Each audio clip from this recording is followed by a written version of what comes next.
राग गौड़ी ग्वारेरी अष्टपदी कबीर जी की।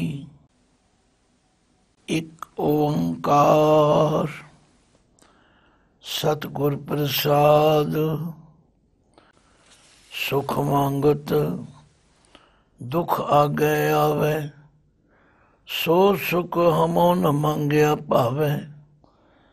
बिखया अजों सुरत सुख आसा, कैसे होई है राजा राम निमाता। रहाओ इस सुख ते शिव ब्रह्म डराना, सो सुख हमो साच कर जाना।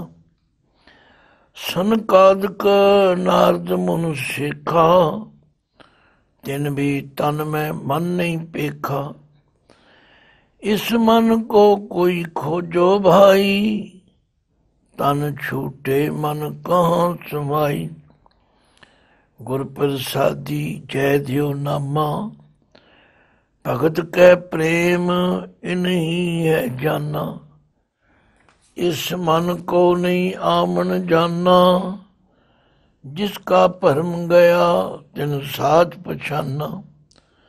इस मन को रूप न रेख्या काई, हुक्मे होया हुक्म बूझ समाई।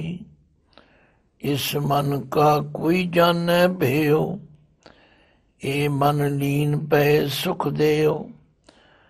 जियो एक अर सगल शरीरा, इस मन को रव रहे कबीरा। वाहिगुरु जी का खालसा, वाहिगुरु जी की फतेह। गुरु सवारी साध संगत जीओ, ये शब्द जिसका पाठ आप जी ने समन किया है, ये राग गौड़ी ग्वारेरी अष्टपदी। राग का नाम गौड़ी है, ग्वारेरी गौड़ी राग की किस्म है। अष्टपदी का भाव है 8 पदियां वाला शब्द। आम तौर पर देखण विच आंदा है कई बारी 8 तो वध गिणती विच भी पदे होण तां भी अष्टपदियां दे सिरलेख थले आ जांदा। एक ओंकार सतगुर प्रसाद, ये उस वाहिगुरु अकाल पुरख का मंगल है। और ये शब्द भी कबीर जी की लिखे, अष्टपदी कबीर जी की। इस शब्द की रहाओ की पंक्ति अंदर भगत कबीर जी कहते ने, बिखया अजों सुरत सुख आसा। जिन्होंने बिखया माया दे विच सुरत जुड़ी हुई है और इस माया तो सुख की आस लाई बैठे ने। कैसे हुई है राजा राम निवासा। उन्हां दा निवास, उन्हां दा मिलाप उस राजा राम दे नाल नहीं हो सकता, क्योंकि जेड़े बंदे दो चिते हुंदे ने उन्हां दे दोवें पासे रह जाते। सियाणे ने इसलिए कहा है कि 2 बेड़ियां दा सवार जिहड़ा वो कदे पार नहीं होंदा। 2 घरां दा परौणा कदे रज के रोटी नहीं खांदा। तो कहण दा मतलब असी 2 बेड़ियां ते लत रखी हुई, माया विच भी लगे रहने ते ये भी चाहुंदे आ कि सानू सुख मिले, असी रब नूं भी मिल लईए। तो भगत जी ने इस शब्द की रहाओ की पंक्ति विच कहा, बिखया अजों सुरत सुख आसा। जदों तीकर सुरती माया विच लगी रहे, कैसे होई है राजा राम निवासा। बई उस रमे हुए राजा राम दे नाल किवें मिलाप हो सकता है, किवें उहदे च मन का टिकाव हो सकता, हो नहीं सकता। फिर भगत जी आप ही कहते सुख मांगत दुख आगे आवे। भाई इहो जिहा सुख जिहदे मंगण करके अगों दुख मिले, सो सुख हमो न मांगया भावे। मैनू वो सुख चंगा नहीं लगता। ये सुख काहदा होया ਜਿਹੜੇ ਸੁੱਖ ਤੋਂ ਬਾਅਦ ਫਿਰ ਦੁੱਖ ਆਵੇ। ਇਸੇ ਦੀ ਬਾਣੀ 'ਚ ਲਿਖਿਆ ਹੈ, ਜਿਨ੍ਹਾਂ ਪਦਾਰਥਾਂ ਦੀ ਅਸੀਂ ਆਸ ਕਰਦੇ ਹਾਂ ਇਹਨਾਂ ਦੀ ਜੜ ਵਿੱਚ ਦੁੱਖ ਹੈ। ਉੱਤੋਂ ਲੱਗਦਾ ਕਿ ਅਸੀਂ ਸੁਖੀ ਹੋ ਜਾਵਾਂਗੇ। ਇਸੇ ਲਈ ਮਹਾਰਾਜ ਨੇ ਬੜਾ ਸੁੰਦਰ ਨਿਰਣਾ ਕੀਤਾ, ਜਿਸ ਗ੍ਰਹਿ ਬਹੁਤ ਤਿਸੇ ਗ੍ਰਹਿ ਚਿੰਤਾ, ਜਿਸ ਗ੍ਰਹਿ ਥੋਰੀ ਸੋ ਫਿਰੇ ਭਰਮੰਤਾ, ਦੋਹੂੰ ਵਿਵਸਥਾ ਤੇ ਜੋ ਮੁਕਤਾ, ਸੋਈ ਸੁਹੇਲਾ ਭਾਲੀ ਹੈ। ਬਈ ਜਿਹਦੇ ਕੋਲ ਬਹੁਤੀ ਆ ਉਹ ਵੀ ਦੁਖੀ ਹੈ, ਜਿਹਦੇ ਕੋਲ ਥੋੜੀ ਉਹ ਵੀ ਦੁਖੀ ਹੈ। ਤੇ ਸੁਖੀ ਉਹ ਹੈ ਜਿਹੜਾ ਉਸ ਪਰਮਾਤਮਾ ਦੀ ਰਜ਼ਾ ਵਿੱਚ ਰਾਜੀ। ਤੋ ਗੱਲ ਕੀ ਭਗਤ ਜੀ ਕਹਿੰਦੇ ਨੇ, ਭਾਈ ਪਰਮਾਤਮਾ ਦੀ ਰਜ਼ਾ ਵਿੱਚ ਰਹਿਣ ਵਾਲੇ ਨੂੰ ਕੋਈ ਕਮੀ ਨਹੀਂ ਰਹਿੰਦੀ। ਪਰ ਜਿਹੜੇ ਲੋਕ ਹਰ ਵੇਲੇ ਇਸ ਮਾਇਆ ਵਿੱਚੋਂ ਸੁੱਖ ਭਾਲਦੇ ਨੇ ਉਹਨਾਂ ਨੂੰ ਕਦੇ ਸੁੱਖ ਮਿਲ ਨਹੀਂ ਸਕਦਾ। ਕਿਉਂਕਿ ਮਾਟੀ ਕੋ ਪੁੱਤਰਾ ਕੈਸੇ ਨਚਤ ਹੈ, ਦੇਖੈ ਦੇਖੈ ਸੁਨੈ ਬੋਲੇ, ਦੌਰਿਓ ਫਿਰਤ ਹੈ। ਜਬ ਕਛ ਪਾਵੇ ਤਬ ਗਰਭ ਕਰਤ ਹੈ, ਮਾਇਆ ਗਈ ਤਬ ਰੋਮਨ ਲਗਤ ਹੈ। ਜਦੋਂ ਚਾਰ ਪੈਸੇ ਆ ਜਾਣ ਫਿਰ ਆਫਰ ਜਾਂਦਾ, ਹੰਕਾਰੀ ਹੋ ਜਾਂਦਾ। ਜਦੋਂ ਚਾਰ ਪੈਸੇ ਚਲੇ ਜਾਣ ਫਿਰ ਰੋਣਾ ਸ਼ੁਰੂ ਕਰ ਦਿੰਦਾ। ਭਾਈ ਅਸਲ ਸੁਖੀ ਉਹ ਹੈ ਜਿਹੜਾ ਇਹਨਾਂ ਦੋਹਾਂ ਹਾਲਤਾਂ ਤੋਂ ਬਚਿਆ ਹੋਇਆ। ਦੋਹੂੰ ਵਿਵਸਥਾ ਤੇ ਜੋ ਮੁਕਤਾ, ਸੋਈ ਸੁਹੇਲਾ ਭਾਲੀ ਹੈ। ਤੋ ਕਬੀਰ ਜੀ ਕਹਿੰਦੇ ਨੇ ਮੈਨੂੰ ਇਹੋ ਜਿਹੇ ਸੁੱਖ ਦੀ ਲੋੜ ਹੀ ਨਹੀਂ। ਸੁਖ ਮੰਗਤ ਦੁੱਖ ਆਗੇ ਆਵੇ, ਸੋ ਸੁਖ ਹਮੋ ਨ ਮੰਗਿਆ ਭਾਵੇ। ਇਸ ਸੁਖ ਤੇ ਸ਼ਿਵ ਬ੍ਰਹਮ ਡਰਾਨਾ। ਇਹੋ ਜਿਹੇ ਸੁੱਖ ਤੋਂ ਤਾਂ ਸ਼ਿਵ ਜੀ ਵਰਗੇ ਤੇ ਬ੍ਰਹਮਾ ਵਰਗੇ ਵੀ ਭੈ ਭੀਤ ਹੋ ਗਏ। ਪਰ ਅਸੀਂ ਦੁਨਿਆਵੀ ਲੋਕ ਕੰਬਲੇ ਹਾਂ।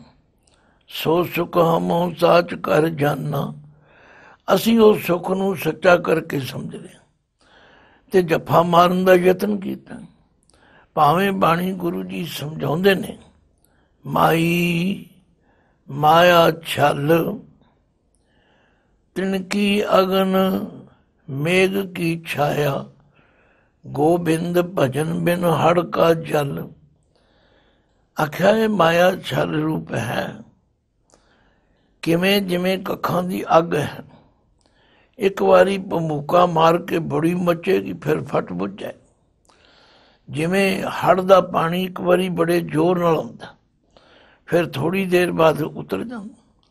ਇਹ ਮਾਇਆ ਦੇ ਰੰਗ ਤੇ ਐਸੇ ਹੀ ਨੇ। ਇਸ ਮਾਇਆ ਕੇ ਤੀਨ ਨਾਮ, ਪਰਸੂ ਪਰਸਾ ਪਰਸਰਾਮ। ਇਸ ਲਈ ਭਗਤ ਜੀ ਕਹਿੰਦੇ ਨੇ ਇਸ ਸੁੱਖ ਤੇ ਸ਼ਿਵ ਬ੍ਰਹਮ ਡਰਾਨਾ, ਸੋ ਸੁਖ ਹਮੋ ਤਾਜ ਕਰ ਜਾਨਾ।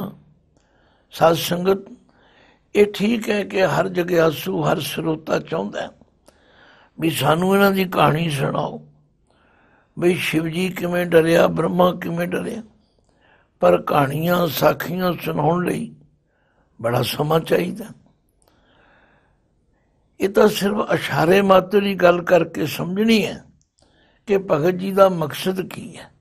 ਉਹ ਸਾਨੂੰ ਸੱਚੇ ਸੁੱਖ ਨਾਲ ਜੋੜਨਾ ਚਾਹੁੰਦੇ ਨੇ। ਸਨਕਾਦਿਕ ਨਾਰਦ ਮਨੁ ਸੇਖਾ, ਤਿੰਨ ਵੀ ਤਨ ਮੈਂ ਮਨ ਨਹੀਂ ਪੇਖਾ। ਸਨਕਾਦਿਕ ਇਹ ਅੱਖਰ ਜਿੱਥੇ ਵੀ ਗੁਰਬਾਣੀ ਵਿੱਚ ਆਇਆ ਇਹਦੇ ਅਰਥ ਵਿਦਵਾਨਾਂ ਨੇ ਇਸ ਤਰ੍ਹਾਂ ਕੀਤੇ ਨੇ। ਸਨਕ ਆਦਿਕ ਇਹ ਕਿਉਂਕਿ ਬ੍ਰਹਮਾ ਦੇ 4 ਪੁੱਤਰ ਕਹੇ ਜਾਂਦੇ ਨੇ, ਸਨਕ, ਸਨੰਦਨ, ਸਨਾਤਨ, ਸਨਤ ਕੁਮਾਰ। ਤੋ ਇਹ ਸਨਕਾਦਿਕ ਆ ਜਾਂਦਾ। ਜਿੱਥੇ ਬ੍ਰਹਮਾਦਿਕ ਆਵੇ ਬ੍ਰਹਮਾ ਆਦਿਕ। ਤੋ ਇਸੇ ਤਰ੍ਹਾਂ ਸਨਕਾਦਿਕ ਬ੍ਰਹਮਾ ਦੇ 4 ਪੁੱਤਰਾਂ ਨੇ ਤਥਾ ਨਾਰਦ ਮੁਨੀ ਨੇ ਅਤੇ ਸ਼ੇਸ਼ਨਾਗ ਨੇ। ਸਨਕਾਦਿਕ ਨਾਰਦ ਮੁਨ ਸੇਖਾ, ਤਿੰਨ ਵੀ ਤਨ ਮੈਂ ਮਨ ਨਹੀਂ ਪੇਖਾ। ਉਹਨਾਂ ਨੇ ਵੀ ਸਰੀਰ ਦੇ ਅੰਦਰ ਵਸਦੇ ਮਨ ਨੂੰ ਨਹੀਂ ਦੇਖਿਆ। ਤਾਂ ਤੇ ਭਗਤ ਜੀ ਕਹਿੰਦੇ ਨੇ, ਪਿਆਰਿਓ ਇਸ ਮਨ ਕੋ ਕੋਈ ਖੋਜੋ ਭਾਈ। ਹੇ ਭਰਾਵੋ, ਇਸ ਮਨ ਦੀ ਖੋਜ ਕਰੋ, ਇਸ ਮਨ ਨੂੰ ਲੱਭੋ। ਤਨ ਛੂਟੇ ਮਨ ਕਹਾਂ ਸਮਾਈ।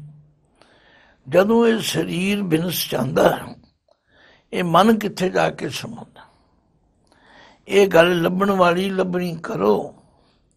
ਇਸ ਮਨ ਕੋ ਕੋਈ ਖੋਜੋ ਭਾਈ, ਤਨ ਛੂਟੇ ਮਨ ਕਹਾਂ ਸਮਾਈ। ਸਰੀਰ ਨੂੰ ਛੱਡ ਕੇ ਇਹ ਮਨ ਕਿੱਥੇ ਜਾਂਦਾ? ਲਓ, ਫਿਰ ਭਗਤ ਜੀ ਆਪ ਹੀ ਕਿਰਪਾ ਕਰਦੇ। ਕਹਿੰਦੇ, ਗੁਰ ਪ੍ਰਸਾਦੀ ਜੈ ਦਿਓ ਨਾਮਾ, ਭਗਤ ਕੈ ਪ੍ਰੇਮ ਇਨਹੀ ਹੈ ਜਾਨਾ। ਆਖਿਆ ਗੁਰੂ ਦੀ ਕਿਰਪਾ ਦੇ ਨਾਲ ਜੈਦੇਵ ਜੀ ਅਤੇ ਨਾਮਦੇਵ ਜੀ, ਇਹ ਦੋ ਵੱਡੇ ਭਗਤ ਹੋਏ ਨੇ, ਜਿਨ੍ਹਾਂ ਦੀ ਬਾਣੀ ਸ੍ਰੀ ਗੁਰੂ ਗ੍ਰੰਥ ਸਾਹਿਬ 'ਚ ਦਰਜ ਹੈ। ਆਖਿਆ ਇਹਨਾਂ ਨੇ ਗੁਰੂ ਦੀ ਕਿਰਪਾ ਦੇ ਨਾਲ ਇਸ ਮਨ ਦੀ ਅਸਲੀਅਤ ਨੂੰ ਲੱਭ ਲਿਆ, ਤੇ ਇਹਨਾਂ ਨੇ ਗੁਰੂ ਦੀ ਕਿਰਪਾ ਨਾਲ ਗੁਰੂ ਦੇ ਦੱਸੇ ਰਾਹ ਤੇ ਚੱਲ ਕੇ ਭਗਤ ਕੈ ਪ੍ਰੇਮ, ਪਰਮਾਤਮਾ ਦੀ ਭਗਤੀ ਨਾਲ ਪ੍ਰੇਮ ਕਰਕੇ ਇਹਨੇ ਹੀ ਹੈ ਜਾਨਾ। ਇਹਨਾਂ ਨੇ ਸੱਚੇ ਸੁੱਖ ਨੂੰ ਪਛਾਣ ਲਿਆ। ਇਸ ਵਾਸਤੇ ਇਸ ਮਨ ਕੋ ਨਹੀਂ ਆਵਣ ਜਾਨਾ, ਜਿਸ ਕਾ ਭਰਮ ਗਿਆ ਤਿਨ ਸਾਚ ਪਛਾਨਾ। ਆਖਿਆ ਇਸ ਮਨ ਕੋ, ਜਿਸ ਮਨ ਨੇ ਗੁਰੂ ਦੀ ਕਿਰਪਾ ਨਾਲ ਪਰਮਾਤਮਾ ਦੇ ਨਾਮ ਦਾ ਸਿਮਰਨ ਕੀਤਾ, ਉਹਨੂੰ ਆਵਣ ਜਾਣਾ ਨਹੀਂ ਰਹਿੰਦਾ। ਉਹ ਜੰਮਣ ਮਰਨ ਤੋਂ ਰਹਿਤ ਹੋ ਜਾਂਦਾ। ਜਿਸ ਕਾ ਭਰਮ ਗਿਆ ਤਿਨ ਸਾਚ ਪਛਾਨਾ। ਕਿਉਂਕਿ ਗੁਰੂ ਦੀ ਕਿਰਪਾ ਦੇ ਨਾਲ ਜਿਸ ਦੇ ਅੰਦਰੋਂ ਭਰਮ ਦੂਰ ਹੋ ਗਏ, ਇਹ ਭਰਮ ਹੀ ਹੈ ਜਿਹੜਾ ਸਾਨੂੰ ਭਟਕਾਉਂਦਾ। ਇਹ ਭਰਮ ਹੀ ਹੈ ਜਿਹੜਾ ਸਾਨੂੰ ਪਰਮਾਤਮਾ ਦੇ ਨਾਮ ਵਿੱਚ ਜੁੜ ਨਹੀਂ ਦਿੰਦਾ। ਪਰ ਜਿਨ੍ਹਾਂ ਮਹਾਂਪੁਰਖਾਂ ਦਾ ਨਾਮ ਲਿਆ ਭਗਤ ਜੀ ਨੇ, ਗੁਰ ਪ੍ਰਸਾਦੀ ਜੈ ਦਿਓ ਨਾਮਾ, ਭਗਤ ਕੈ ਪ੍ਰੇਮ ਇਨਹੀ ਹੈ ਜਾਨਾ। ਇਸ ਮਨ ਕੋ ਨਹੀਂ ਆਵਣ ਜਾਨਾ। ਇਸ ਮਨ ਨੂੰ ਆਉਣਾ ਜਾਣਾ ਨਹੀਂ ਪੈਂਦਾ। ਭਾਵ ਇਹ ਜੰਮਣ ਮਰਨ ਤੋਂ ਰਹਿਤ ਹੋ ਜਾਂਦਾ। ਕਿਵੇਂ? ਜਿਸ ਕਾ ਭਰਮ ਗਿਆ ਤਿਨ ਸਾਚ ਪਛਾਨਾ। ਜਿਨ੍ਹਾਂ ਦੇ ਅੰਦਰੋਂ ਭਰਮ ਦੂਰ ਹੋ ਗਿਆ, ਉਹਨਾਂ ਨੇ ਸੱਚ ਨੂੰ ਪਛਾਣ ਲਿਆ। ਸੱਚ ਕੀ ਹੈ? ਮਰਨਾ ਸੱਚ ਹੈ, ਜਿਉਣਾ ਝੂਠ। ਮਾਇਆ ਝੂਠ ਹੈ, ਪਰਮਾਤਮਾ ਸੱਚ। ਜਿਨ੍ਹਾਂ ਨੇ ਗੁਰੂ ਦੀ ਕਿਰਪਾ ਨਾਲ ਇਹ ਗੱਲ ਜਾਣ ਲਈ, ਫਿਰ ਭਗਤ ਜੀ ਕਹਿੰਦੇ ਨੇ, ਇਸ ਮਨ ਕੋ ਰੂਪ ਨਾ ਰੇਖਿਆ ਕਾਈ। ਇਸ ਮਨ ਦਾ ਨਾ ਕੋਈ ਰੂਪ ਹੈ, ਨਾ ਕੋਈ ਚਿਹਨ ਚੱਕਰ। ਜਿਵੇਂ ਆਮ ਤੌਰ ਤੇ ਅਸੀਂ ਕਿਸੇ ਦੀ ਪਛਾਣ ਕਰਨੀ ਹੋਵੇ, ਅਸੀਂ ਕਹਿੰਦੇ ਜੀ ਉਹ ਗੋਰਾ ਹੈ, ਉਹ ਕਾਲਾ ਹੈ, ਉਹਦੇ ਚੇਨ ਚੱਕਰ ਐਸੇ ਨੇ। ਪਰ ਇਸ ਮਨ ਦਾ ਆਖਿਆ ਕੋਈ ਚੇਨ ਚੱਕਰ ਨਹੀਂ, ਨਾ ਇਹ ਗੋਰਾ ਨਾ ਕਾਲਾ। ਇਸ ਮਨ ਕੋ ਰੂਪ ਨ ਰੇਖਿਆ ਕਾਈ, ਹੁਕਮੇ ਹੋਇਆ ਹੁਕਮ ਬੂਝ ਸਮਾਈ। ਇਹ ਤਾਂ ਪਰਮਾਤਮਾ ਦੇ ਹੁਕਮ ਵਿੱਚ ਹੀ ਹੋਂਦ ਵਿੱਚ ਆਇਆ, ਤੇ ਜਿਹੜਾ ਹੁਕਮ ਨੂੰ ਬੁੱਝ ਲੈਂਦਾ ਉਹ ਪਰਮਾਤਮਾ ਨਾਲ ਇੱਕ ਮਿਕ ਹੋ ਜਾਂਦਾ। ਇਹਨਾਂ ਡੂੰਘੀਆਂ ਗੱਲਾਂ ਨੂੰ ਭਗਤਾਂ ਨੇ ਸਮਝਾਉਣ ਦੀ ਕਿਰਪਾ ਕੀਤੀ। ਆਖਿਆ ਜਦੋਂ ਤੀਕਰ ਆਪਣੀ ਵੱਖਰੀ ਹਸਤੀ ਬਣਾਈ ਰੱਖਦਾ, ਇਹ ਕਦੇ ਪਰਮਾਤਮਾ ਨਾਲ ਇੱਕ ਮਿਕ ਨਹੀਂ ਹੋ ਸਕਦਾ। ਜਦੋਂ ਤੀਕਰ ਇਹਦੀ ਸੁਰਤੀ ਬਿਰਤੀ ਪਦਾਰਥਾਂ ਵਿੱਚ ਤਥਾ ਪਦਾਰਥਾਂ ਵਿੱਚੋਂ ਸੁਖ ਮੰਨੀ ਫਿਰਦਾ, ਇਹ ਕਦੇ ਸੁਖੀ ਹੋ ਨਹੀਂ ਸਕਦਾ। क्योंकि पदार्थां दे जिहड़े सुख ने वो छिन्न भंगर ने, थोड़े समय ਲਈ। ਜਦੋਂ ਤੀਕਰ ਪਦਾਰਥ ਹੈ ਤੇ ਉਹਦਾ ਸੁੱਖ ਹੈ। ਜਿਵੇਂ ਖਾਣ ਦਾ ਸੁੱਖ ਖਾਣ ਤੀਕਰ, ਪਹਿਨਣ ਦਾ ਸੁੱਖ ਪਹਿਨਣ ਤੀਕਰ, ਦੇਖਣ ਦਾ ਸੁੱਖ ਦੇਖਣ ਤੀਕਰ। ਜਦੋਂ ਉਹ ਪਦਾਰਥ ਹੀ ਨਹੀਂ ਰਹੇਗਾ ਤੇ ਸੁੱਖ ਕਿੱਥੋਂ ਆਵੇ। ਤਾਂ ਇਸ ਲਈ ਭਗਤ ਜੀ ਕਹਿੰਦੇ ਨੇ ਜਿਹੜੇ ਸੱਚ ਦੀ ਪਛਾਣ ਕਰ ਲੈਂਦੇ ਨੇ ਉਹ ਫਿਰ ਮਾਲਕ ਦੇ ਹੁਕਮ ਵਿੱਚ ਚੱਲਦੇ ਨੇ। ਹੁਕਮੇ ਹੋਇਆ ਹੁਕਮ ਬੂਝ ਸਮਾਈ। ਬੂਝ ਦੇ ਝੱਜੇ ਨੂੰ ਸਿਆਰੀ ਹੈ। ਪੜ੍ਹਦੇ ਅਸੀਂ ਸਾਰੇ ਹਾਂ, ਪਰ ਅਸੀਂ ਹੁਕਮ ਨੂੰ ਕਦੇ ਨਹੀਂ ਸਮਝਿਆ।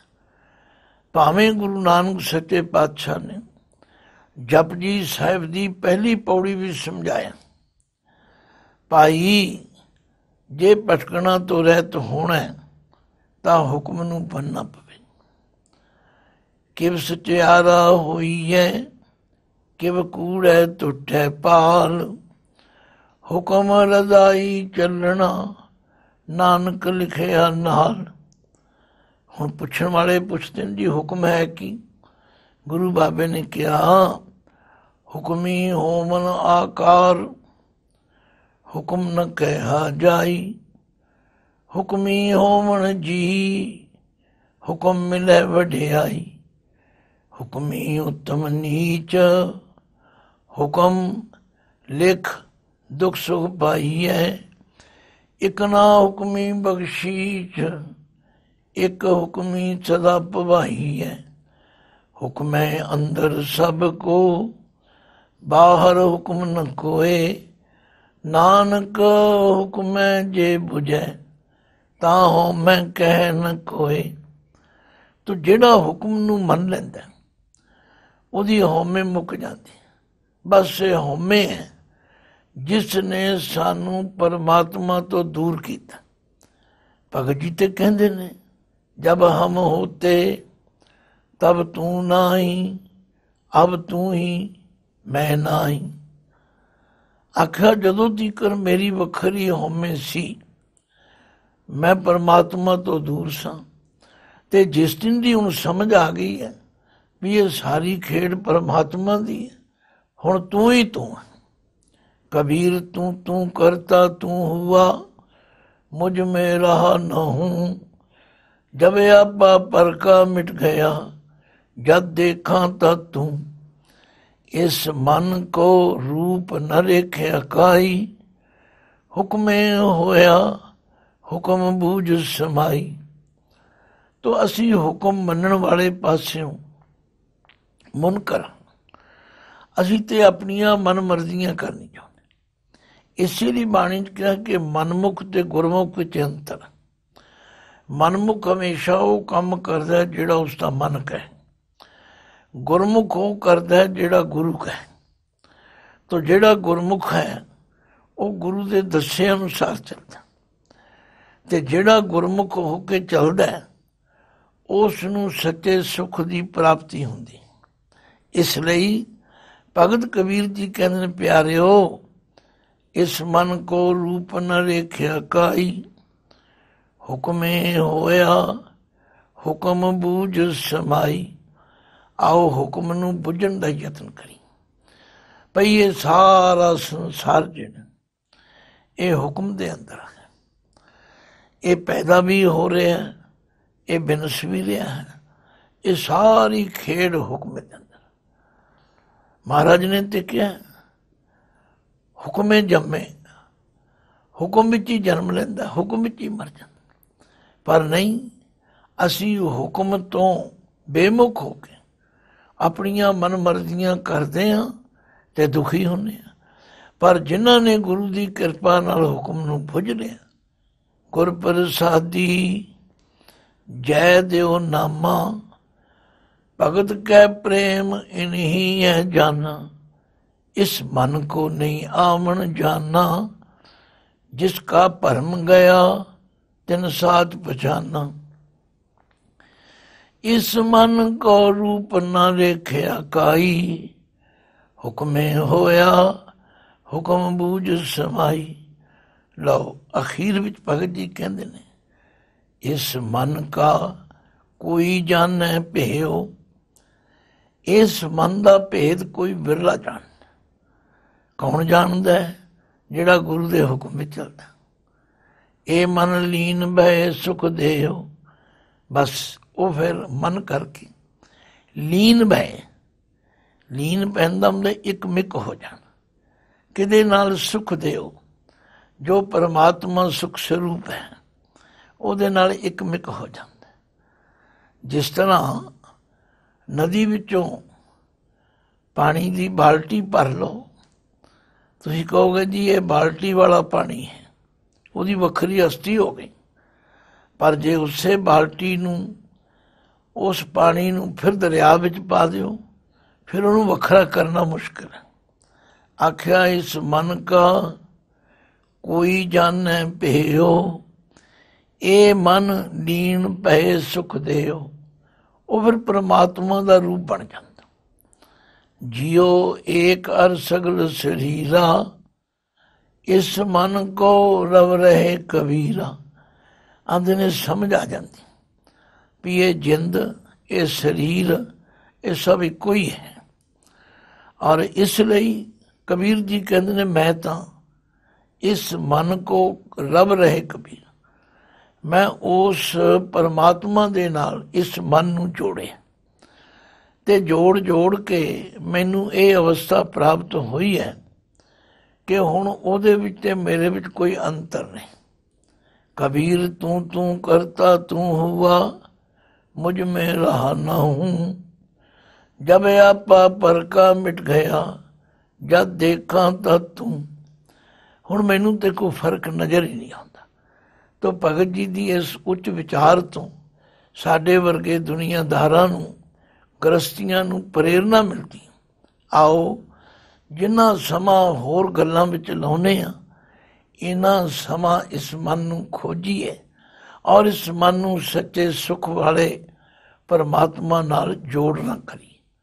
ਵਾਹਿਗੁਰੂ ਜੀ ਕਾ ਖਾਲਸਾ, ਵਾਹਿਗੁਰੂ ਜੀ ਕੀ ਫਤਿਹ।